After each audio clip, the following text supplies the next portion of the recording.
So whenever you do the budget together. And we don't do the budget together all the time, but whenever we do, it's a really huge moment of even bonding. Like, seriously, it could be a huge point of bonding. Like, these are our goals. We're doing this together. Yep. And so when you're on the same accord, you're doing the budget together, you're setting out your financial goals together, all of those things, it strengthens your bond, and it also ensures that you both know what's been withdrawn, what's being deposited, where all of your money is going. And so it's just so important to do it together. Yeah, most definitely.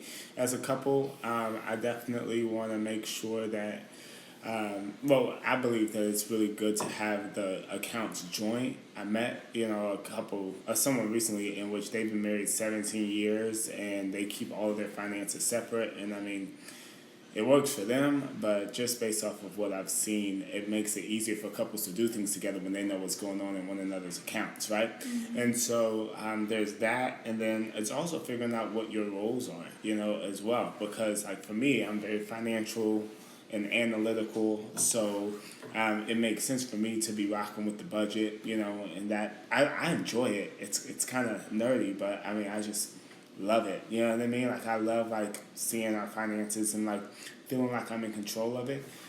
So I think that it's, understanding your strengths and then, having a budget, using convenient ways to track a budget, handwriting it, doing it old school. I mean, that can only last so long for most people. So we use an app called Mint. MINT. That tracks our spending, like, everything. And we have our cards, our bank accounts, and everything linked to it, so that our bills, you know how you go online, you can pay bills online, you can log on online through Mint to those bills, so that it tells you when those bills are due and everything. So it's amazing, and that's what we recommend. Somebody asked, but how do you buy him a gift without him knowing? He knows. Artesia or Artesia, however you say your name. So she doesn't buy me gifts. Well, I mean, for your birthday, I was like, oh, okay, so I have this idea for your birthday. Yeah. What's my budget? Because we have a joint account, so that's one thing about it. But maybe you could always just stash some cash to the side if you wanted to surprise. So let me see. So we're gonna go back and forth from Amanda's questions on her Instagram Live to questions on mine. Let's see. I saw some good questions on yours. Yeah. Let's see. I need a financial advisor in Atlanta. Michael, are you available? I have an account with B of A. I mean, I'm not technically... Okay, so technically I have licenses, but the thing is, because of my work with BOA and a particular role that I'm in, I can't really practice. But, if you go to a Bank of America with a financial solutions advisor through Merrill Edge, they have solutions as well. Mm-hmm. Let's see. We can do mine next. Oh, okay. Yeah, since you guys asked some questions. Mm-hmm. Go up. I think there was someone. How did you start off straight out of college, graduating this year, and a little nervous financially? So Michael and I finished college at 2 different times. I graduated a year before him, even though he's older than me. It was just how the cookies crumbled. Well, I had a 5-year degree. Yeah. So it's the way the cookies crumbled. Whatever. He had a 5-year degree, and I had a 4-year degree. And so because of that, whenever I graduated, I had a job. And Michael had a job that he was working part-time.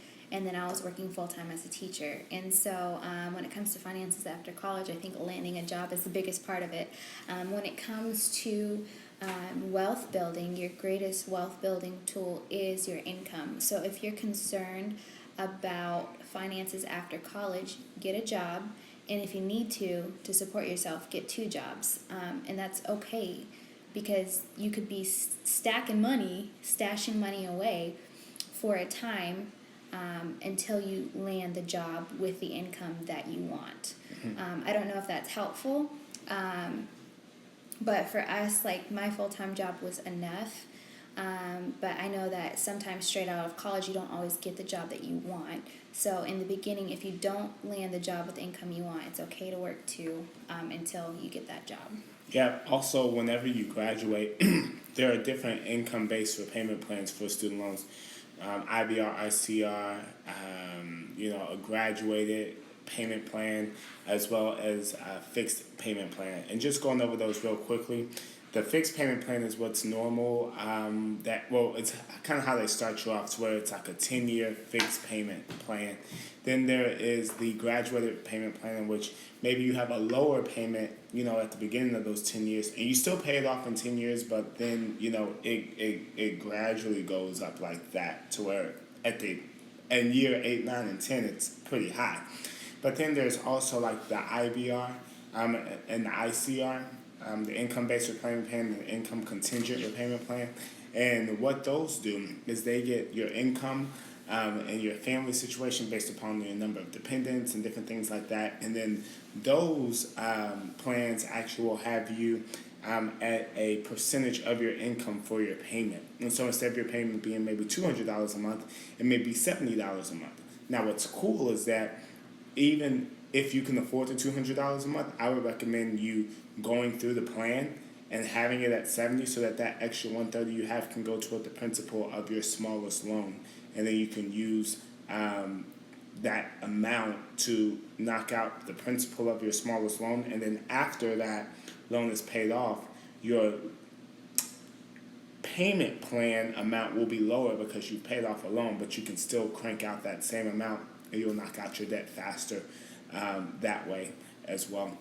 Mm-hmm. Let's see. Yeah, doing a payment plan, income-based payment plan saved our lives when it comes to student loans.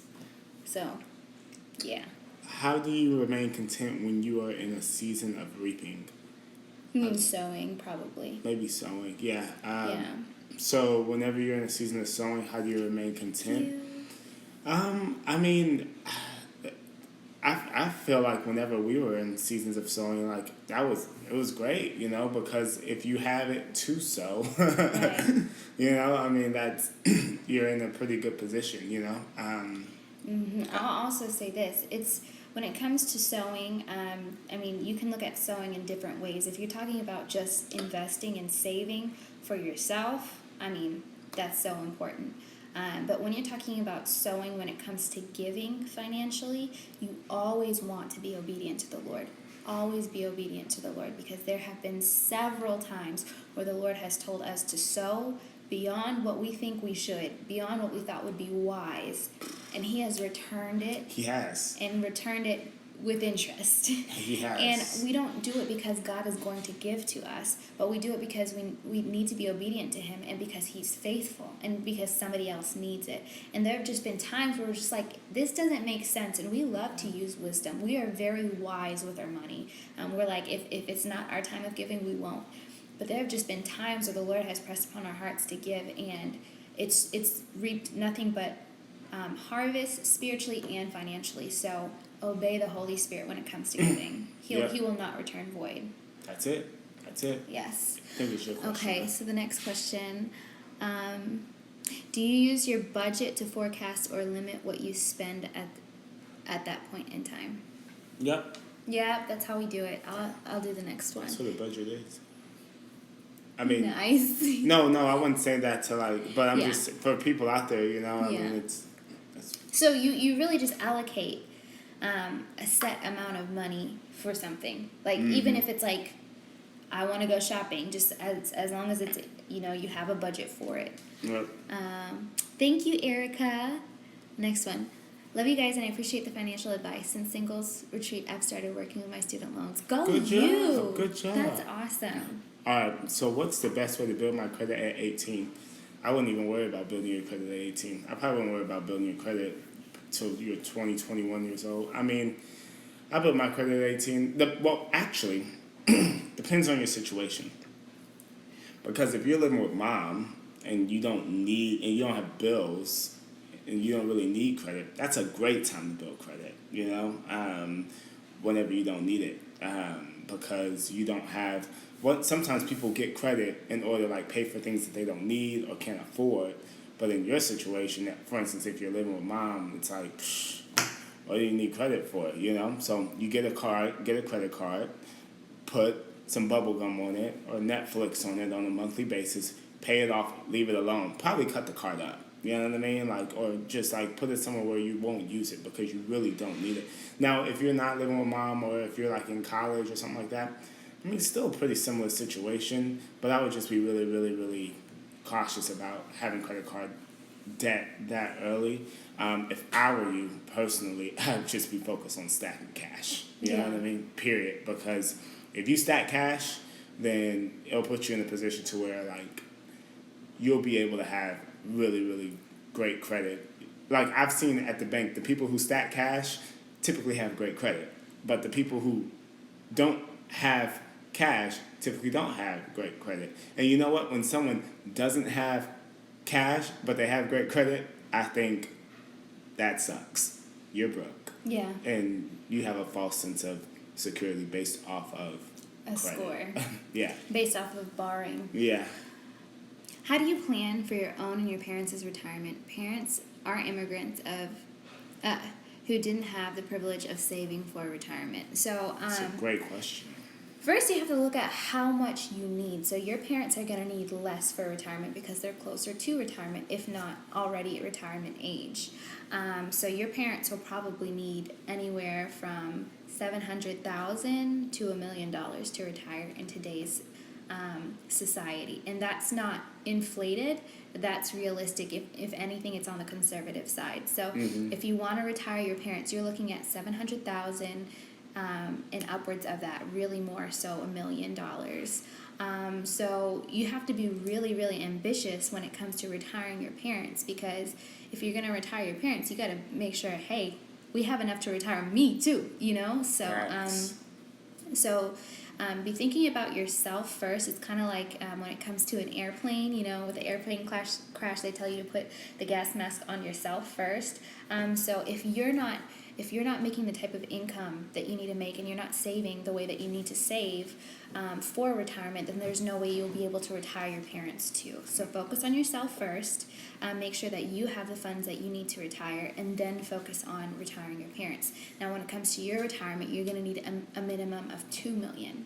At least A minimum of $2 million, because by the time that you get to retirement age, inflation is going to inflate the cost of living.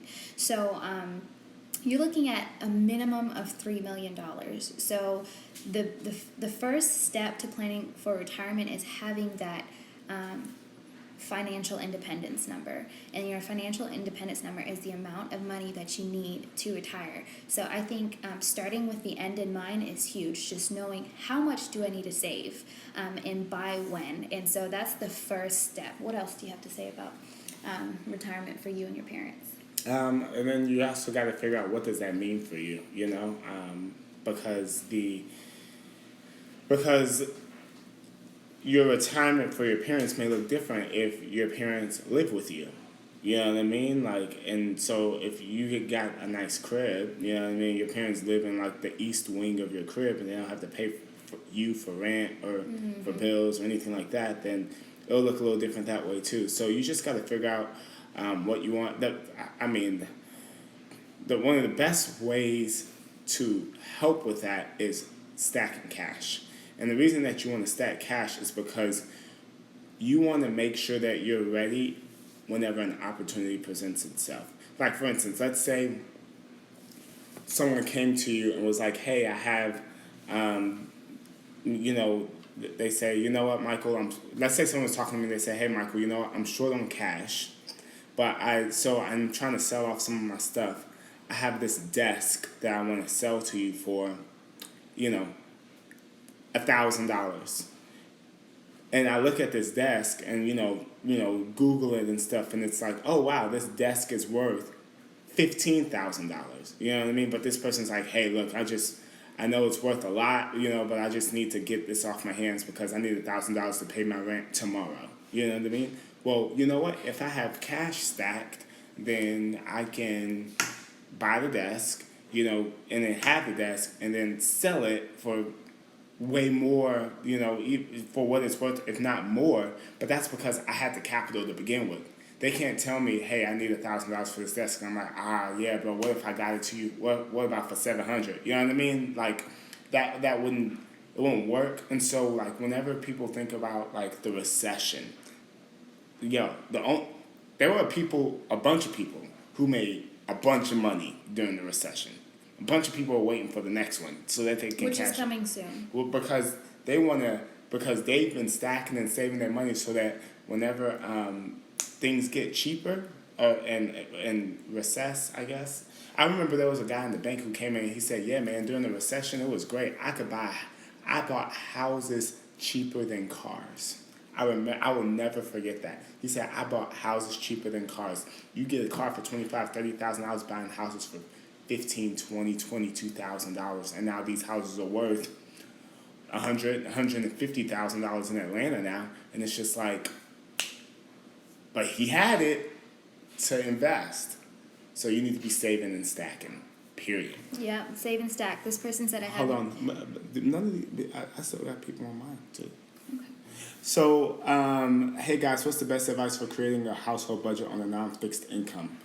That's pretty simple. Get an average of what you make over the course of I would say probably 3 to 6 months, probably 6 months. Get an average of how much you make, and then get that average, and I would say multiply it by about 80% to account for a bad month, and take that amount and budget off of that, and anything you make on top of that should be going into savings for those months in which you have a low month, if you're on a non-fixed income. This person said I haven't paid my tithes for the past month. Since I've joined my new church, I feel so convicted. Pay your tithes. You want to pay those tithes. There's a reason why the Holy Spirit's convicting you. Yep. What made you decide to pursue finance? Man, just fell in my lap in college. Had somebody introduce me to a financial company that was amazing, and they taught me everything. They didn't teach me everything I know, but they gave me a head start, got me licensed and everything like that. So it was just luck of the draw. So what if I'm paying the fixed amount on my loans and can afford it right now? Should I still look into the income-based payment? Yes. So that way you can, because with the income-based payment, one of the things I didn't mention was that your loans do not accrue interest for the first 3 years. So for the first 3 years, you don't have to worry about your loans accruing any more interest than they are, and so you'll be able to instead of putting your $200 or whatever, and it's getting diversified across all of your loans, you may be able to do $70 that gets diversified across all your loans, keeps your loans in good standing, and get that other $130 and put it toward the principal instead of having to divide that $130 across everything. Just logged you out. Oh, hold on. So maybe people will start joining mine. Okay, so the next one. How did you start with investments? I like to invest, but I have no clue where to begin. So I think when it comes to investments, it's just so important that you invest in things that you understand.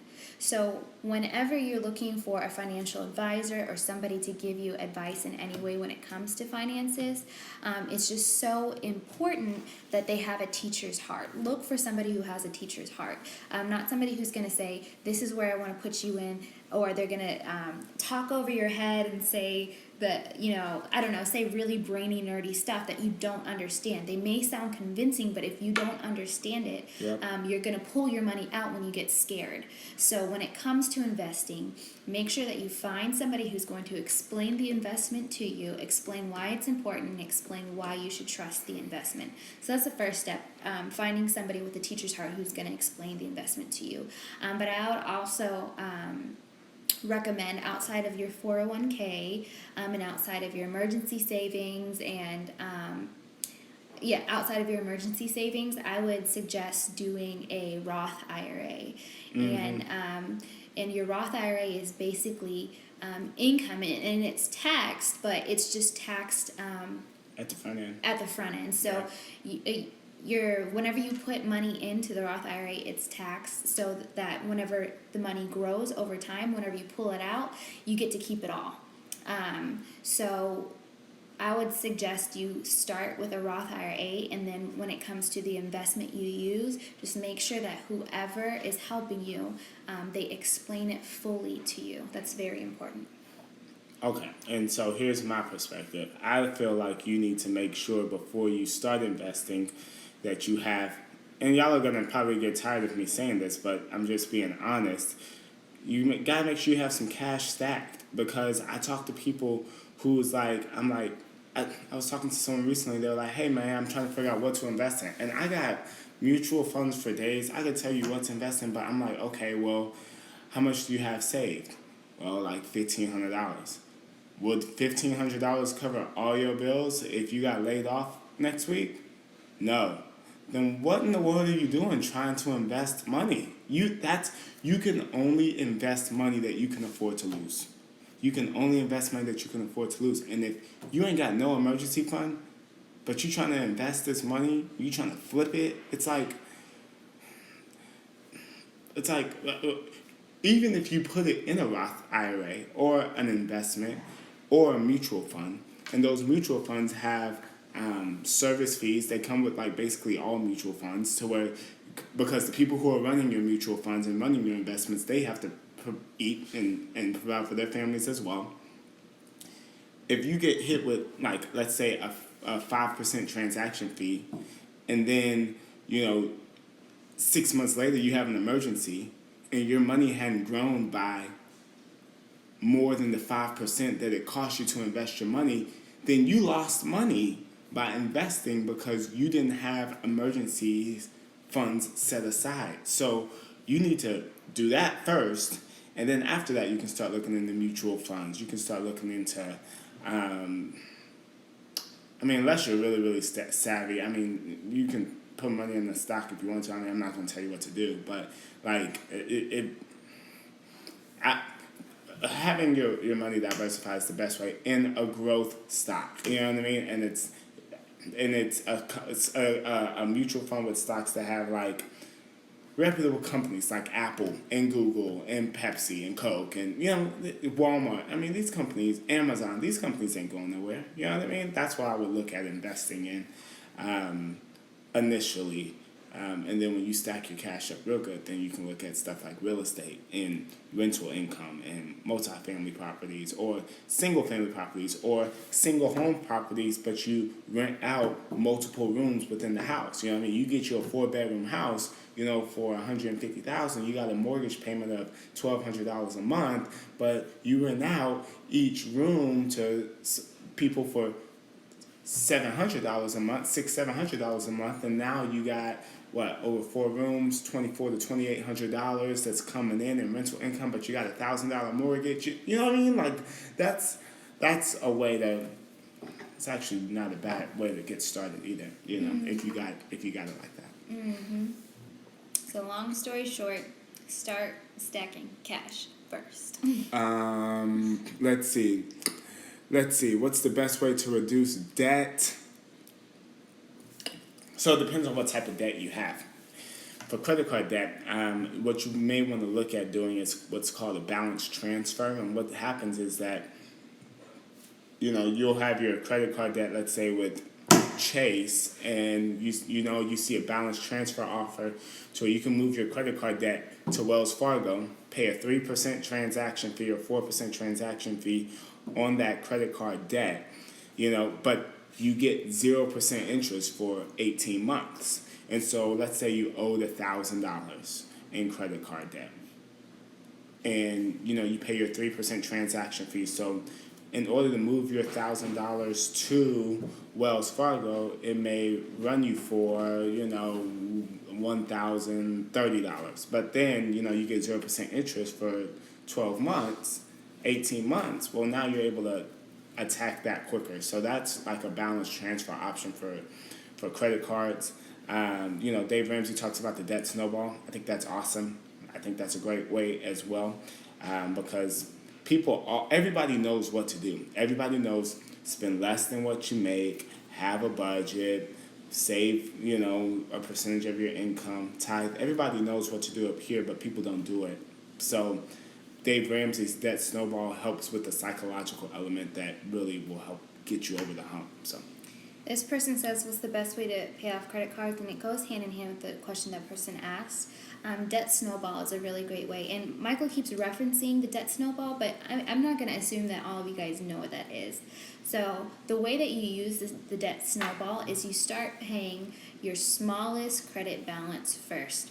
And once you pay that off, you take the money that you were not investing, but you take the money that you were paying towards that card or that line of credit, and you add it like a snowball into the next largest line of credit that you have. And so over time, you pay it all off. And it's not the quickest route, but it's the best route psychologically, and it's almost just as quick. So debt snowball, look into it with Dave Ramsey, and you can map it all out and write it out. And the best thing about it is that you get to cross it off your list, and it gives you a sense of accomplishment and motivation. Yep, that's it. This person said, is further education always a good investment? I mean, like a master's, I mean, it just depends on what that education is, because, you'll have doctors, and surgeons that, they may go to $100,000, $200,000 in student loan debt, but guess what? I work at a bank. I look at bank accounts all day. I sit with doctors and surgeons, and those people make a crap ton. They make so much money. They make a bunch of money. So you know what? They can take that hit on the front end, because after they finish paying everything off, and on the back end, it's like bread. But you know what? Getting your doctorate's degree in underwater basket weaving because it's something that you're passionate about, and you're going to go $120,000 in student loan debt, and the most that you'll ever be able to make is $50,000, and you're expected to pay that, I wouldn't. You know what I mean? For all that education, you could probably just read. You probably spend a tenth of the money and just buy all the books that your heart could desire on underwater basket weaving, and learn just as much. And I want to actually add to that. For my degree, it's a music education degree. And so for the amount that I make versus the amount that I would make as a teacher versus the amount of student loan debt I had, that's something that I had to look at. So when you look at education, think about the school as a whole. So I went to a private school, a very expensive school. It whenever we first started going to the school, it cost $52,000 a year. By the end, it cost $62,000 a year. Now it costs about $70,000 a year to go to the school that we went to, SMU in Dallas. So much money. It's a very expensive school, but it was also a private school, so they gave me a lot of scholarship money. So I looked at that, and so after I graduated, I had about $20,000 in loans. Now, $20,000 is less than a lot of people would have, and a teacher normally starts out at $50,000. So if I know that I'm a stay-at-home mom this year, but if I were to continue teaching every single year as my income goes up, and we have a dual income household, but knocking $20,000 of debt out isn't huge. So you have to look at what type of income is your profession going to be making, and how much debt are you going to have. So if I had $100,000 of debt and I'm only making $50,000 a year, well, that's kind of upside down. At that point, you have to wonder, should I have been alternatively certified for teaching? You know what I mean? So just look at how much income you're going to make and how much debt you're going to have, and that's going to be a good gauge on whether or not investing in that education is worth it. Yep. Okay, so not knowing anything about investing, how do I not become like the man in the Bible who just buried his money and didn't grow it? I don't know where to begin. Then just putting it in a savings, a CD? Great question. Here's what you do. You be faithful with your little in the form of investing in your education, investing in your knowledge, because guess what? You can invest $15 in a book. You can invest, $10 in a Udemy course, Udemy. You can invest money.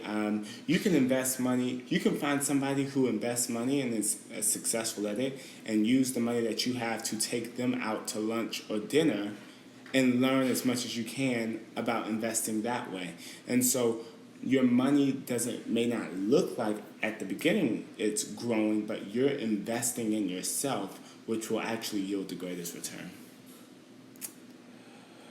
I asked a question a little further up. Can you check it out, please? Danny Dan 09. I'm sorry that we missed your question. Let me see. Let me find it. Oh, man. Let me see. Danny Dan 09. Danny Dan 09. Danny Dan 09. Do you see it? I don't see it. I do not see Oh, there it is.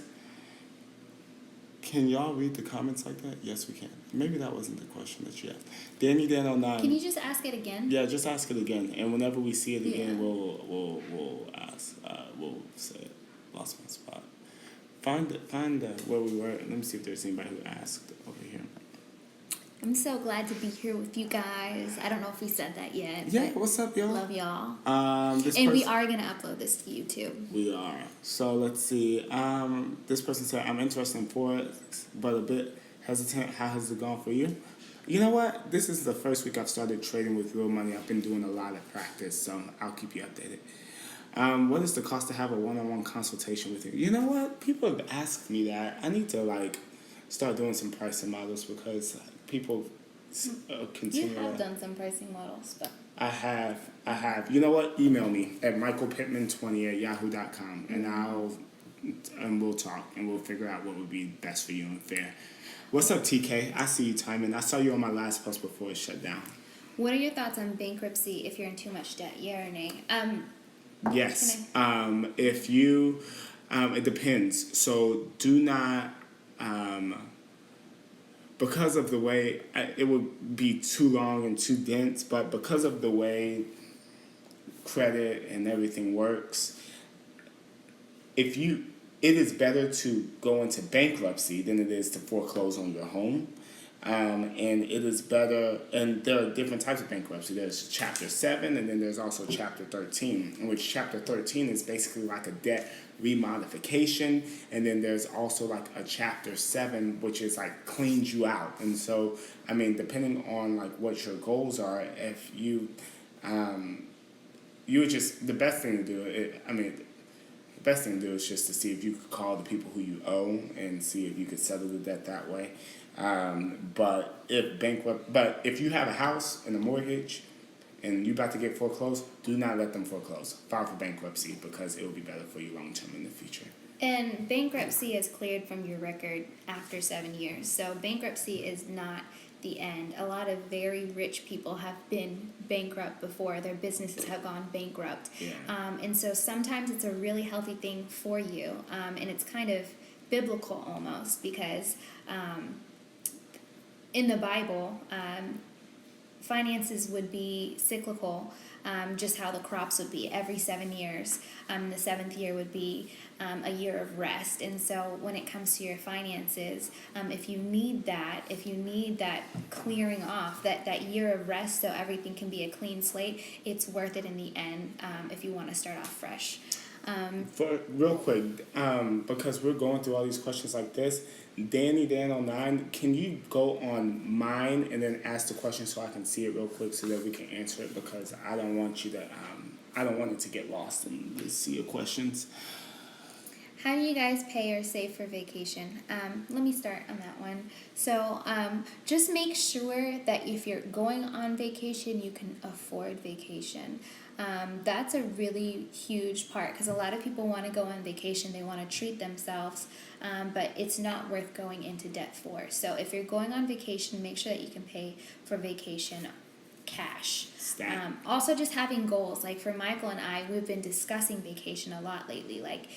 How much do we want to save and how much do we want to have saved before we can say, okay, it's time to go, we can enjoy our money. Yep, most definitely. Because the fact of the matter is we live in an entitled generation in which we work for 3 seconds and then we feel like we need an all expense paid vacation cruise to Europe for 15 days. And it's the fact of the matter is, you know,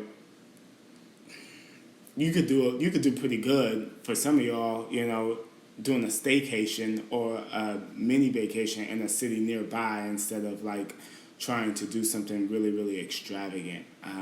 So, for us, we have a goal. We have an actual number that if, we're not going to put our business out there, but we told each other when we get to this amount, then we get to this amount and have that saved and stacked. Then once we get to this amount saved on top of that, we will use these funds to go to here. So it's just all about having a plan. We see you. We got you. So what are your thoughts on saving for a wedding with your boyfriend even before the proposal? And do you believe in setting up an account just for this purpose? Just for this purpose exclusively? Is it wise or not? Let me think. Well, it depends on a few factors. So many factors. So many. With a wedding. Yeah. Like Parents. It depends on your parents. It depends on, okay, how long have y'all been dating? It depends on, like, okay, is this like a joint account? It depends on, what I would recommend is actually you guys can save, but I would just save separately. I wouldn't do a joint account. I Not before the proposal. Yeah. You shouldn't join anything together before you're married. Right, like that's my personal commitment, because I've seen marriages go south, much less engagements, much less like just boyfriend. I'm not saying that's gonna happen for No, you. no, but just like from like outside looking in perspective. Yeah, if you're not gonna live together before you're married, then you're not gonna put your finances together before you're married. And if you are living together before you're married, that's a conversation you need to have with Jesus. Right. Oh, no, not between 700,000 and $1 million for retirement. At least you need a minimum, not between, a minimum of 700,000. Or you really need a minimum of $1 million for retirement. So and that's like that's conservative. You pretty much eat, and that's if I mean, that's you're not even. You're not going to be eating much. Rice and beans. You'd have that, but then you'd also like probably be. I mean, I guess if you have all your debts paid and all your bills paid off, and you had a really good annuity or 401k or pension, you need a couple of mil. Yeah, you need millions. You need to retire a millionaire. If you don't retire a millionaire, you're not retiring. Here, I'm going to tell y'all why.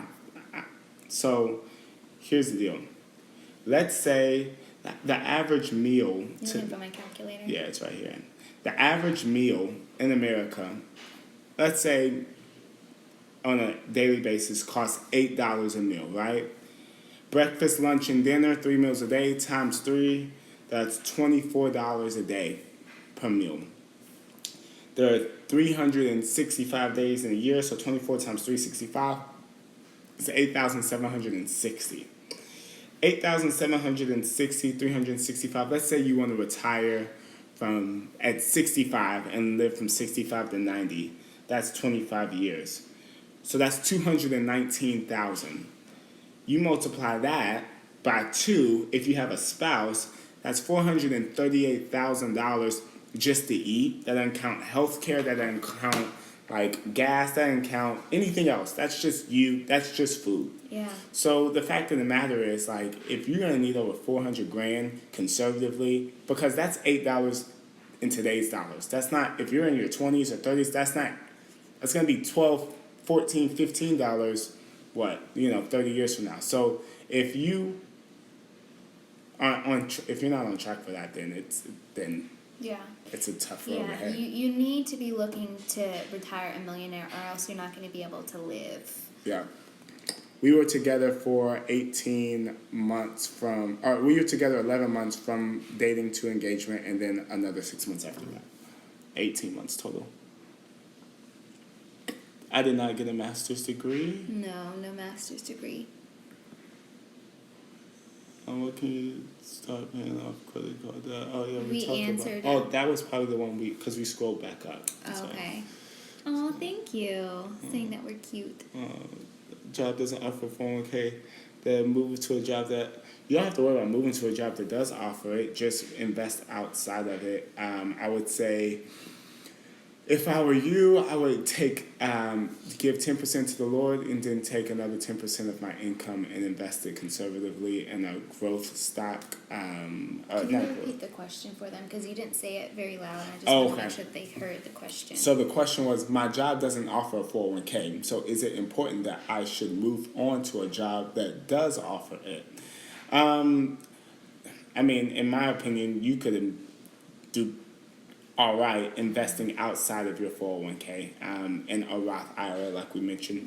Maybe like 10%, because some jobs will do like 3%, 3% match, or 6%, 3%. So just invest in a good growth stock mutual fund that's going to give you, 8, 9, 10%, and let it rip. Yeah. Tax free at the end too, if it's a Roth. You can only invest money. You can afford to lose. Yes, sir. That's what I said. Or yes, ma'am. Did you have any other questions on yours? Let's see. Did you guys do courting? I guess. There's like the whole like dating, courting, like we just loved Jesus and loved each other and tried to do it the right way. Tried to do it the right way. If you want to call it courting, then. So we're gonna be on for about a little over 10 more minutes. So just I'm wanted to give a you guys first-year teacher, and we only get paid once a month. Should I designate a certain amount into my savings each month, or should it vary? Yeah. Same amount. Same amount, and I would say probably 15%, until you get 6 months of living expenses saved, and then look at investing after that. Putting your money in a pension, hard to call, because I don't know like where you work, and I've seen so many pensions go away. I was talking to a guy today who said his pension like got destroyed, and so now instead of getting $3,000 a month from a company, he gets like $300. So So stack your own money. Yeah. So you can depend on yourself. How do you properly save money with income? And Tom yearly. I don't understand. So, Honeybee, I don't understand your question, so ask it again. We might get back to it. Trading currency is the way to go. Yes. Michael is trading currency right now. Working on that. Properly save with income between 40 and 60,000. Just remember, here I'm about to, because I'm getting these questions like repeatedly. When you're thinking about saving, just remember, 10% is minimum. 15% is pretty good, but 20 to 25% you want to be saving of your take-home income, and you want to save that until you get to 3 to 6 months of your expenses. You have that saved in an emergency fund. Then you get that same money and you start attacking your debt with that. If you have it, pay all your debt off, and then after you pay all your not after you completely pay everything off, but once you have your debt under control and you've paid off some debt, then you're going to take a portion of that money and then you can put it into an investment like a mutual fund short term, and then you can put another portion of it in an investment long term in a Roth IRA or a traditional IRA. What's up, Ferris? That's a quick synopsis and breakdown, but if you have like a bunch of other questions, michaelpittman20@yahoo.com. What is the difference between a bank and a credit union? Let's say, for instance, Bank of America is really owned by its shareholders because it's a public company. A credit union is owned by its members. It's a union of people who have like shares, I guess, in the credit union. And, some credit unions pay out dividends and everything like that, which is better. It depends, on what you're looking for. I mean, we have both. We have a major bank, and then we also have a credit union. Credit union's great. Sometimes you can get lower interest rates, a little bit more personalized service. But, Bank of America can be great too, because guess what? If you're in the middle of Podunk, Mississippi, and you need cash, and you need to get to an ATM, you will not find your credit union, but you will probably find a Bank of America, Chase, or Wells Fargo, or some other major large institutional bank also, whenever financial collapses and things happen, or there's recession and stuff like that, the people at Bank of America still kept their jobs. You know what I mean? Because they made $86.7 billion, in revenue. So, yeah, it just depends on what you're looking for. I think in general, I'm not going to make this a rule, but I think it's good to have a relationship with both a bank, a big time bank, and a credit union. I think there's no harm in that. Mm-hmm. What's the best way to start investing in the Forex market? Just learning and reading it. I can't even tell you that with confidence yet because until I'm like, I just started trading with real money this week, so I don't want to sound like I'm an expert or guru on something that I still haven't mastered yet. But I've just been reading books, PDFs, YouTube videos. You know what I mean? He spends a lot of time. I invest a lot of time, and then there are also there are times in which I'll wake up at 2 a.m., 3 a.m. because of where we are geographically and when the market is like most active. That's just how it lines up. So there are times where I'm up like super early in the morning. So just putting the time into working. Yeah, invest in your education. I think that's big. Yes, we will upload this to YouTube. Treat your girl all right, okay, bro? Yeah. He treats me awesome. I treat her great. Let's see. Do you have any templates or plans available to help people set up plans to save and spend wisely? I need to build ones. Make sure you read the question. Do you have any templates or plans available to help set up plans to help save people's plan to save and spend wisely? And I said I needed to build one. Somebody asked a question over here. They actually asked me. So where's Bean? Bean is asleep because he's sleep trained. Yes, Jesus. You said, did you have difficulty deciding to become a stay-at-home mom, and what influenced your decision? So I actually always wanted to be a stay-at-home mom. Like ever since we got married, actually before we got married, Michael and I decided that I would be a stay-at-home mom whenever we had our child. And it was just always the desire of my heart to be a homemaker and just to raise our child. And I'm not against daycare. I just didn't want my child in daycare. But it's just very interesting because 9 months postpartum, Elijah's 9 months old now, and I've been a stay-at-home mom for almost longer than that, because even when I was pregnant I wasn't working because it was summer break teaching, and so because of that, Sorry. you just gotta flip it around. Yeah, sorry.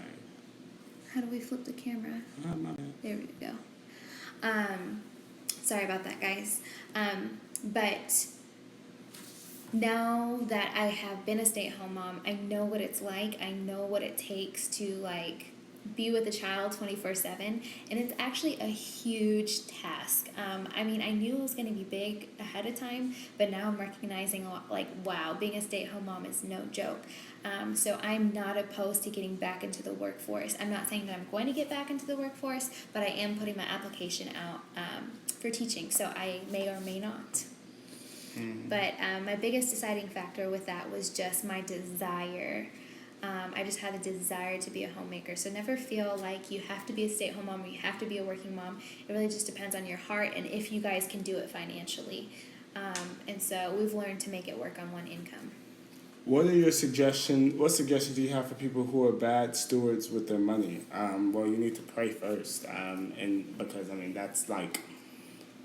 that's not just like I'm bad with money. No, that can affect generations after you that follow you. So that's really, really important. And then sometimes it just helps sometimes you just need to get some help. You know what I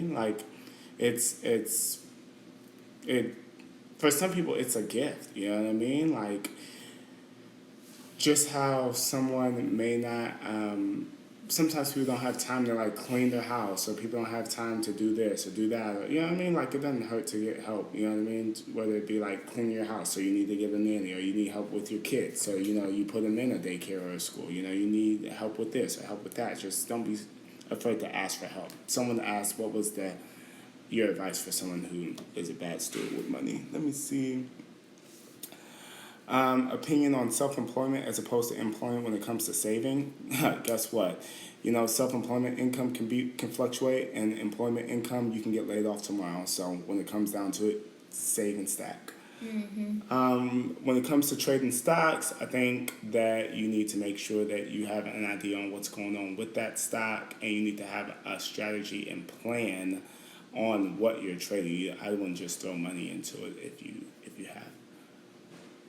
So, or if you don't have experience with that. Let's see what's going on over here.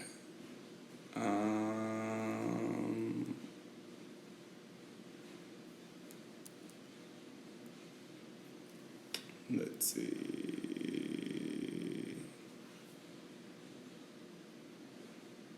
So, someone said my husband and I are literally sitting here taking notes. So much great info. Thank you guys. The way you are breaking it down is very helpful. You're welcome. Yay. I'm so happy to hear that. When do you do your Q&A each week? We don't. We don't do it weekly. We just do it sporadically. So It's like hey, you want to do a Q&A tonight? Sure. Is Then we do it. How do you think that it's wrong if you put a deadline on a relationship? Yes, Dan, if you're the female, I think at some point it starts getting a little long.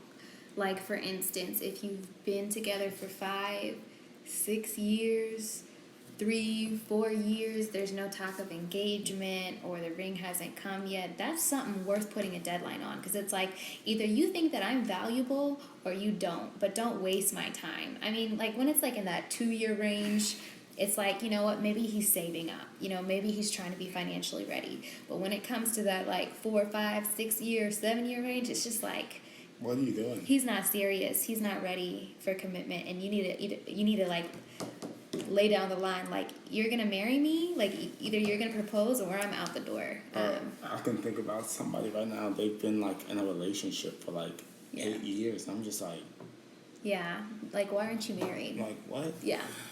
How do you handle debt / bill management when the Lord is leading you to start a business? That should like inspire you to really be on point with your debt and bill management, because if you can't handle things on a personal level, then like how are you gonna handle a company? How are you gonna handle like having employees one day? How are you gonna handle like managing other people's money?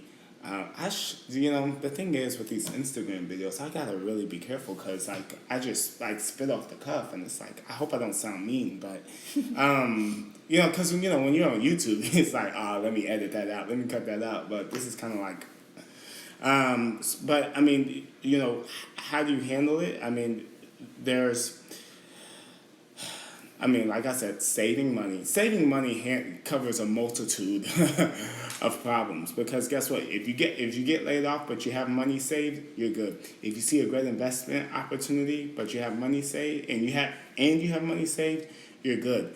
If you want to, build your credit, and you have money saved, and you can put that money you've saved into an account that gets your credit card and pays the bill every month without you thinking about it. I mean, like, saving money, just saving money is going to be a huge thing. And if you're focused on saving, then the spending becomes less of a problem. Here's what I mean by that. If you're saving 20% of your income and you're putting it somewhere to where you're not going to get to it, you're putting it somewhere that's away from your bank account, then you know what?